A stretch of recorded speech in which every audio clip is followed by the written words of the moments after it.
नमस्कार, मैं हूं आपके साथ श्वेता मिश्रा। बुलेटिन की शुरुआत बड़ी और अहम खबर से। सादुलपुर थानाधिकारी विष्णुदत्त बिश्नोई ने आत्महत्या का यह प्रकरण है। एडवोकेट गोवर्धन सिंह से एक दिन पहले व्हाट्सएप चैट अब सामने आई है। चैट में बैड पॉलिटिक्स में फंसाने की वो बात कह रहे थे। गोवर्धन सिंह ने सार्वजनिक की है ये चैट। पूर्व विधायक मनोज न्यांगली धरने पर बैठे हैं। आत्महत्या के कारणों की जांच की मांग यहां पर की जा रही है। अधिकारी, नेता और पुलिसकर्मी सबका मन दुखी है। केंद्रीय मंत्री अर्जुन मेघवाल ने इसे लेकर दुख जताया और कहा कि बेहद ईमानदार और निष्ठावान थे बिश्नोई। मैंने कलेक्टर रहने के दौरान एक जांच की थी। मेरे संसदीय क्षेत्र में भी कई थानों में ये तैनात रह चुके हैं और ऐसा कदम उठाना बेहद दुखद है। पूरा पुलिस महकमा दुखी है इसे लेकर। लेकिन अब चैट सामने यहां पर आ चुकी है, व्हाट्सएप चैट जो एडवोकेट गोवर्धन सिंह से चैट हुई थी। और इस वक्त खुद एडवोकेट गोवर्धन सिंह हमारे साथ फोन लाइन पर जुड़े हुए। गोवर्धन सिंह जी, व्हाट्सएप से आपकी चैट हुई थी उनके साथ एक दिन पहले ही। बैड पॉलिटिक्स की वो बात कह रहे थे, क्या कहा था उन्होंने? हम वापस गोवर्धन सिंह जी से जुड़ने की कोशिश करते हैं, लेकिन आप ये स्क्रीन पर देख सकते हैं, ये वो व्हाट्सएप चैट है जो सार्वजनिक की एडवोकेट गोवर्धन सिंह ने, क्योंकि उनके साथ ही ये चैट हुई थी। एक दिन पहले की चैट है जिसमें बैड पॉलिटिक्स की बात कह रहे हैं, बैड पॉलिटिक्स में फंसाने की बात कह रहे थे विष्णुदत्त बिश्नोई। और ऐसे में साफ नजर आता है कहीं ना कहीं कोई दबाव था, बहुत ज्यादा प्रेशर था उन पर, जिस वजह से उन्होंने ये कदम उठाया आत्महत्या जैसा। बेहद दुखी पूरा पुलिस महकमा है। और चलो एक बार फिर से एडवोकेट गोवर्धन सिंह जी हमारे साथ जुड़ चुके हैं। गोवर्धन सिंह जी, आपके साथ व्हाट्सएप चैट हुई थी, बैड पॉलिटिक्स में फंसाने की बात कह रहे थे विष्णुदत्त बिश्नोई, क्या बात हुई थी आपसे? देखिए, आज जो क्षति हमको हुई है जी, ये राजस्थान पुलिस नहीं, पूरे राजस्थान की जनता जानती है कि ऐसा इंस्पेक्टर, ऐसा ईमानदार इंस्पेक्टर, ऐसा न्यायप्रिय इंस्पेक्टर कभी ना राजस्थान में था और शायद आगे भी नहीं होगा। उस आदमी ने एक दिन पहले मुझे चैट कर कहा है कि मैं नौकरी छोड़ रहा हूँ क्योंकि मुझे गंदी राजनीति में फंसाए जाने की कोशिश कर रहे हैं। और वो साथ में ये भी कह रहे थे कि हमारे अफसरों की भूमिका भी संदिग्ध है। और मैं एक दिन लेट हो गया। मैंने उनको कहा भी था कि आप या तो जयपुर आ जाइए या मैं आपके पास आ जाता हूं और आप चिंता नहीं करें। मैंने उनको कोशिश की, लेकिन मुझे प्रकरण की गंभीरता इतनी ध्यान नहीं थी। आज मैं इस बात को लेकर इतना दुखी हूं कि अगर मैं उस समय चला जाता तो शायद आज हमारे बीच में एक शानदार कोहिनूर, पुलिस के रूप में कोहिनूर हीरा जो है हमारे बीच में होता। इससे ज्यादा दुखद बात राजस्थान के लिए हो नहीं सकती। और जब पुलिस की भूमिका संदिग्ध बताई गई है तो फिर आज वहीं जहां पर यह घटना घटी है, वो आत्महत्या है, सुसाइड नोट है या उसकी जांच एसपी चूरू ही कर रहे हैं। क्या आपको लगता नहीं है, जनता को लगता नहीं है कि डीजीपी स्वयं जाए? क्या ऐसा पुलिस वाला उनको मिलेगा दोबारा कभी? और डीजीपी स्वयं जाए और यहाँ पर सरकार के और जो प्रमुख लोग हैं, अन्य संस्था जाए, निष्पक्ष जांच करे कि वास्तव में खेल क्या था। कौन ऐसा राजनेता था जो उनको राजनीति फंसा रहा था? कौन ऐसा अफसर था जो जिसकी भूमिका संदिग्ध है? और आज वो क्या चूरू वाले अफसर ही उसकी जांच करेंगे? इससे ज्यादा दुर्भाग्यपूर्ण बात नहीं हो सकती। मैं आपके माध्यम से जनता को आह्वान करता हूं कि इस पूरे मामले में चूरू एसपी और बीकानेर आईजी इन सबको दूर रख करके डीजीपी स्वयं देखे या निष्पक्ष एजेंसी पूरे मामले की जांच करके सच्चाई जनता तक लाए। क्योंकि ये विष्णुदत्त वह व्यक्ति है जिसने जहां पदस्थापन लिया वहां इसको देवता मानने लगे लोग। जहां पर एक पुलिस थाना आईजी, एसपी और उनके कंट्रोल में नहीं आता था, बीकानेर जिले के एक थाने की बात कर रहा हूं, डूंगरगढ़, वहां पर इस आदमी का इतना प्रभाव था कि वहां पर एफआईआर दर्ज होनी भी कोर्ट से जानी बंद हो गई थी। आज ऐसा कोहिनूर आपने और हमने और समाज ने और पुलिस ने खोया है। आपको और जनता को अब तय करना पड़ेगा कि सरकार और डीजीपी इस मामले को कितनी गंभीरता से लेते हैं या सामान्य मामलों में जांच का लॉलीपॉप देकर के इस मामले को बंद करते हैं। मेरा आपके चैनल के माध्यम से आग्रह है कि इस पूरे मामले की सच्चाई जनता तक आए और जिन लोगों ने ये सब गलत काम किया, जिन्होंने दबाव बनाया, जिन्होंने गंदी राजनीति की, जिन अफसरों की भूमिका संदिग्ध है, वो सारे लोग तुरंत जेल में जाएं और उनको सख्त से सख्त सजा मिले।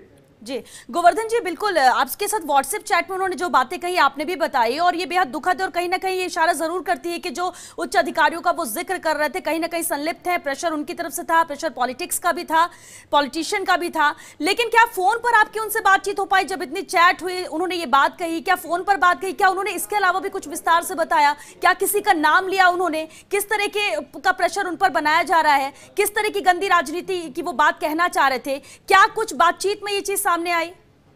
देखिए, राजगढ़ में कल वहां पर कोई मर्डर हो गया था जी। मर्डर होने के कारण मैंने फोन किया लेकिन उनका फोन लगा नहीं। ये मेरा भी दुर्भाग्य है और राजस्थान का भी दुर्भाग्य है कि उनका फोन नहीं लगा। वो शायद उस मर्डर के कारण से वहां पर राजगढ़ में व्यस्त रहे होंगे और ऐसा वर्कर, ऐसा जो व्यक्ति है, उसकी सारी चीजें मैंने लिखा है उसमें कि मैं जयपुर, आप जयपुर आ जाइए, हर ईमानदार अफसर, आप राजस्थान के किसी भी आईपीएस अफसर, किसी आरपीएस अफसर से पूछिए, हर आदमी उसको लेना चाहता था विष्णुदत्त को कि भी हमारे जिले में आ जाए। आज उस आदमी का बलिदान लिया है इन्होंने चूरू जिले में। तो चूरू जिले में जिन लोगों ने गलत काम किया है उनको दंडित किया जाना अति आवश्यक है। बिल्कुल गोवर्धन जी, और आप ये मानते हैं कि जिन लोगों के हाथ में इस जांच को सौंपा गया है वहां निष्पक्ष जांच नहीं होगी, हेरा फेरी होगी, सच्चाई सामने नहीं आएगी, क्योंकि कहीं ना कहीं जिक्र उनका ही वो करना गोवर्धन सिंह जी उनका ही करना चाह रहे थे, विष्णुदत्त बिश्नोई। आप बिल्कुल सही करें। मैं हाईकोर्ट जयपुर में वकालत करता हूं। हम लोग ऐसे केसेस बहुत देखते हैं। इस पूरे मामले में जिसको संदिग्ध माना है, उन्होंने अपने अफसरों को संदिग्ध माना है और उन्हीं अफसरों को वहां पर राजगढ़ में जाकर के जांच कराई जा रही है उनसे। क्या ये हो सकता है वो गलत नहीं भी हो, दूसरे लोग गलत हो, लेकिन सवाल यह है कि क्या निष्पक्ष जांच की मांग करना गलत है? आज राजस्थान के लाखों लोग आप देखिए कैसे रो रहे हैं, कैसे बिलख रहे हैं उस आदमी के लिए, उस पुलिस वाले के लिए। वो जहां जहां पदस्थापन रहा उनके बारे में कहा जाता है कि उस आदमी को कोई भी नेता या कोई भी पुलिस अफसर उनसे गलत काम नहीं करवा सकता था। ये उनकी इमेज थी। मैं कोई उनका रिश्तेदार नहीं हूं, बस इतना था कि उनको मेरे पर भरोसा था। मैं अगर ठीक टाइम पर पहुंचता तो शायद आज ये घटना नहीं होती। आज राजस्थान अनाथ नहीं होता, राजगढ़ पुलिस थाना अनाथ नहीं हुआ है। बहुत सारे लोग अनाथ हुए, जो सज्जन लोग उस आदमी पर भरोसा करते थे वो भी अनाथ हो गए आज। लेकिन गोवर्धन सिंह जी एक और सवाल उठता है। उन्होंने जब आपसे बातचीत की, उन्होंने जिक्र किया कि वो नौकरी छोड़ना चाहते हैं, वो स्वैच्छिक सेवानिवृत्ति चाहते हैं और इसके लिए वो अप्लाई करेंगे। अब जहां एक तरफ ये बात हो रही थी और दूसरी तरफ इतना बड़ा कदम उठा लेना इनके द्वारा, ये बहुत दुर्भाग्यपूर्ण बात है। ऐसा मजबूत अफसर मैंने पूरी जीवन में नहीं देखा, पूरे जीवन में ऐसा मजबूत अफसर नहीं देखा। तो वो निश्चित रूप से कुछ न कुछ उनके साथ बहुत ज्यादा बुरा किया गया है। वहां के राजनीति की जो बात वो कर रहे हैं चैट में, और जो अफसर जिनकी भूमिका गलत बता रहे हैं, निश्चित रूप से उनके साथ बहुत ज्यादा कुछ गलत हुआ है।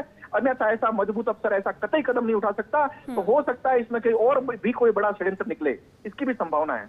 बिल्कुल। और गोवर्धन सिंह जी, क्योंकि ये चैट आपके माध्यम से सामने आई, आपसे बातचीत हुई थी और ये चीज साफ हो गई यहाँ पर कि सब कुछ ठीक नहीं है, आत्महत्या की कोई और वजह नहीं है। कहीं ना कहीं उनके काम के दौरान ही, उनके अवसर के दौरान ही या किस तरह के प्रेशर के दौरान ही इतना ज्यादा था कि उन्होंने ये कदम उठा लिया। मजबूरी बहुत बड़ी रही होगी, ये भी तय है।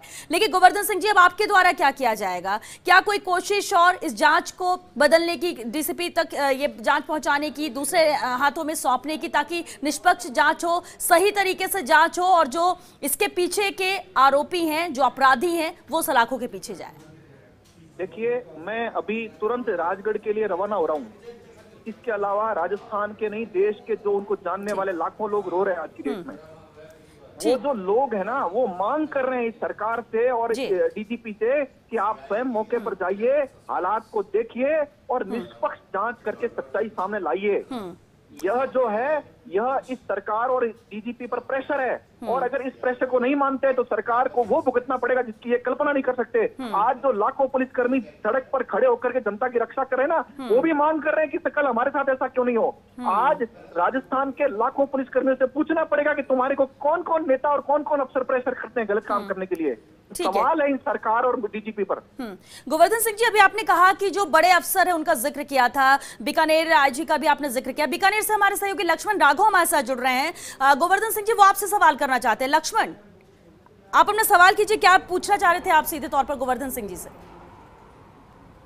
गोवर्धन सिंह, आपसे जब चैट हो रही थी तो उस वक्त क्या किसी व्यक्ति विशेष, किसी नेता का नाम भी लिया गया था? क्या उस चैट में कहा गया था क्या कि इस वजह से मैं परेशान हूं? यदि आप शेयर करना चाहें, आप एडवोकेट हैं, ये बात अगर बताना चाहें दर्शकों को तो उससे मदद मिलेगी, चीजें क्लियर होंगी। देखिए, उस चैट में उन्होंने नाम नहीं बताया है ना, लेकिन पुलिस के अनुसंधान में मैं ऐसी बहुत सारी चीजें जानता हूँ। उस आदमी की मैं बहुत कदर करता हूँ। मैं नहीं, बहुत सारे लोग कदर करते हैं। मैं ऐसी कई सारी चीजें जो मेरी उनसे बातचीत होती रहती थी, उनका ये स्वभाव था कि किसी भी नेता के कहने पर या पुलिस अफसर कहने पर गलत काम नहीं करना। और मुझे उनकी बहुत सारी चीजें और भी ध्यान है, जिसमें उन्होंने कहा कि मेरा फला आईपीएस अफसर जो है केवल इस कारण से नाराज है कि मैं उनके जाकर हाजिरी नहीं लगाता।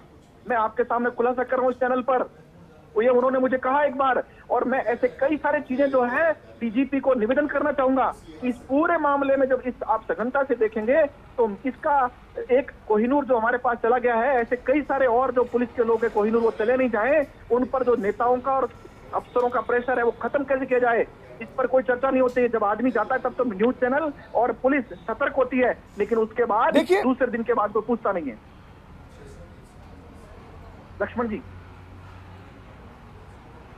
देखिए, बिल्कुल शुक्रिया गोवर्धन सिंह जी। अब एक बड़ी खबर ये भी आ रही है कि जो आईजी जोसमोहन है उन्होंने इस बात की पुष्टि की है श्वेता कि एक सुसाइड नोट मिला है। उस सुसाइड नोट में उन्होंने जो है ये लिखा है, जो विष्णुदत्त बिश्नोई है उन्होंने ये लिखा है कि वो खुद अपने ही मतलब जीवन समाप्त कर रहे हैं और खास तौर पर पिता से उन्होंने माफ़ी मांगी है। हमने आईजी से भी ये सवाल किया था कि क्या सुसाइड नोट में पॉलिटिकल प्रेशर जैसी कोई बात लिखी गई है। उनका कहना है सुसाइड नोट में तो नहीं है, लेकिन हम पड़ताल कर रहे हैं। तो निश्चित तौर पर एक बहुत बड़ी खबर अपने आप में ये है कि सुसाइड नोट की जो बात अभी तक जो आईजी कह रहे हैं वो ये कह रहे हैं कि सुसाइड नोट में यही लिखा हुआ है, लेकिन जैसा कि बहुत सारे लोग बता रहे हैं और आपको मैं बता दूं श्वेता, आप लगातार राजस्थान में एंकरिंग करती रही हैं कि वहां जो थाना है वहां पर बड़ी संख्या में लोग पहुंचे हैं और जिस तरह के वहां नारे लग रहे हैं, शायद राजस्थान के इतिहास में पहली बार एक थाना अधिकारी की आत्महत्या पर इस तरह के नारे लग रहे हैं कि वो इंसान नहीं भगवान था, व्यापारियों का भगवान था।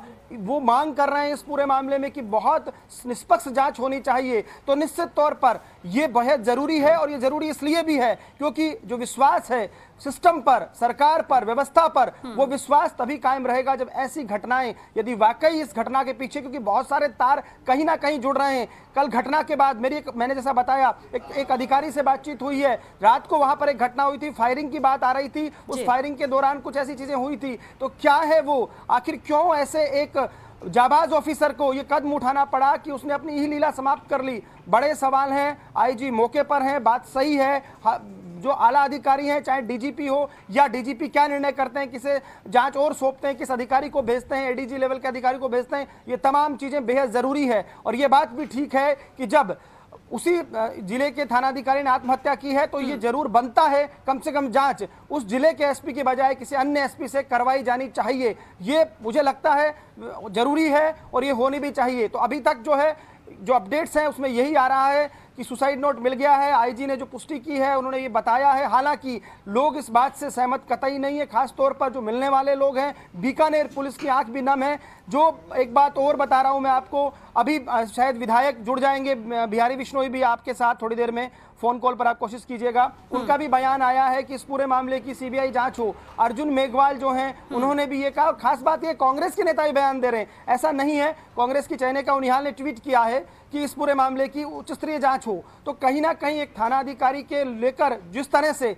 ये घटना हुई है, बहुत स्तब्ध है लोग, हृदय विदारक एक तरह से लोगों ने लिखा है। और निश्चित तौर पर हर कोई भौचक्कर कोई यकीन नहीं कर रहा, क्योंकि जो उनका स्टाइल था वर्किंग का वो बहुत स्ट्रिक्ट थे, बेहद अच्छे जांच ऑफिसर माने जाते थे। बहुत सारे ऐसे मामले आए जब उन पर पॉलिटिकल प्रेशर पड़ा, लेकिन उस पॉलिटिकल प्रेशर के आगे नहीं डिगे। और जैसा कि मैंने कहा, केंद्रीय मंत्री अर्जुन मेघवाल तक ने कहा कि मैंने कलेक्टर होते हुए एक मामले की जांच की थी। तो निश्चित तौर पर स्कोप की बेहद स्वच्छ और ईमानदार वाली छवि थी, स्ट्रिक्ट माना जाता था। फिर आखिर ऐसा क्या हुआ? सामान्य घटना नहीं हो सकती। श्वेता, आप कोशिश कीजिएगा, विधायक बिहारी बिश्नोई शायद आपसे जुड़ जाएं। बिल्कुल कोशिश करते हैं उनसे बात करने की। लेकिन लक्ष्मण, जिस तरह से गोवर्धन सिंह जी कह रहे थे, उनसे जो चैट है उसमें साफ नजर आ रहा है कि गंदी पॉलिटिक्स में मुझे फंसाने की कोशिश की जा रही है। प्रेशर उस तरफ से भी था, दूसरी तरफ सुसाइड नोट भी है। जिस तरह से आईजी ने यहाँ पर साफ कर दिया, जोसमोहन ने की पुष्टि की है कि सुसाइड नोट में कहीं भी जिक्र किसी पॉलिटिशियन, पॉलिटिक्स को लेकर ऐसा कुछ नहीं है। अगर ऐसा होता, प्रेशर होता, तो कम से कम सुसाइड नोट पे इतना बड़ा कदम उठाने से पहले विष्णुदत्त बिश्नोई कहीं तो इशारा करके जाते, नाम लिखते या किसी और इशारा करते।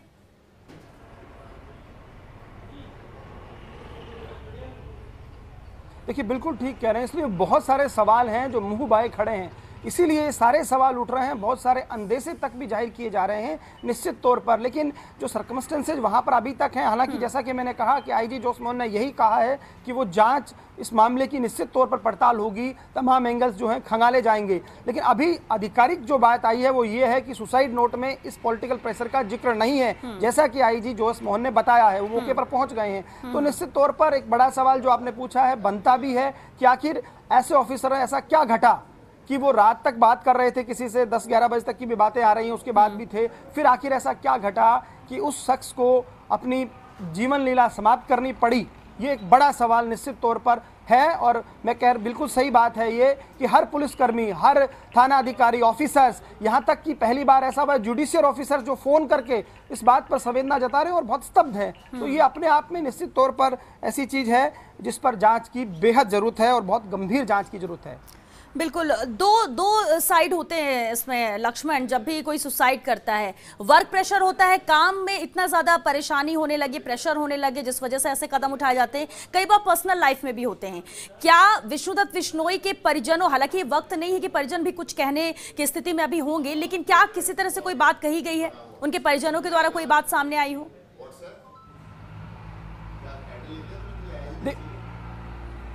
देखिए, जब इस खबर को ब्रेक किया था उससे पहले भी हमने ये कोशिश की थी और हमारे पास जो जानकारी है, उनके एक बेटा एक बेटी हैं, पत्नी है। पत्नी उनकी वैसे बीकानेर में रहते हैं वो, लेकिन अभी घर पे नहीं थी, वो पीहर गई हुई हैं। वहां से ऐसा कुछ नहीं आया है, क्योंकि ये सवाल उस वक्त भी आया था कि कहीं कोई तनाव पारिवारिक तो नहीं है। अभी तक इस बात की कोई पुष्टि नहीं है। उनके बहुत, चूंकि बीकानेर में वो लंबे समय तक तैनात रहे श्वेता, बहुत सारे थानाधिकारी उनके साथ के हैं, 97 बैच के वो ऑफिसर हैं। तो 2 थानाधिकारी अभी रवाना भी हुए हैं राजगढ़ के लिए, उनसे भी हमारी बातचीत हुई। एक रिश्तेदार है उनके, उनसे भी बातचीत हुई। अभी तक ऐसी कोई जानकारी नहीं है। सब यही कहते थे, बेहद इंट्रोवर्ट थे, कम बोलते थे, ना वो कोई हंसी ठट्टा ऐसी चीजें में इन्वॉल्व होते थे, बहुत एक तरह से साई भी थे कई मामलों में, और लेकिन बेहद अच्छे ऑफिसर थे, हार्ड थे, स्ट्रिक्ट थे और जांच अधिकारी बेहद अच्छे थे। बहुत सारे ऐसे मामले, मैं बीकानेर संभाग में अरसे से रिपोर्टिंग कर रहा हूं, कई बार ऐसा हुआ है कि जब ये बात सामने आई कि पॉलिटिकल प्रेशर में गलत मुकदमे दर्ज करना पुलिस के लिए कोई बड़ी और नई बात नहीं है, लेकिन कई बार ऐसा हुआ कि उन्होंने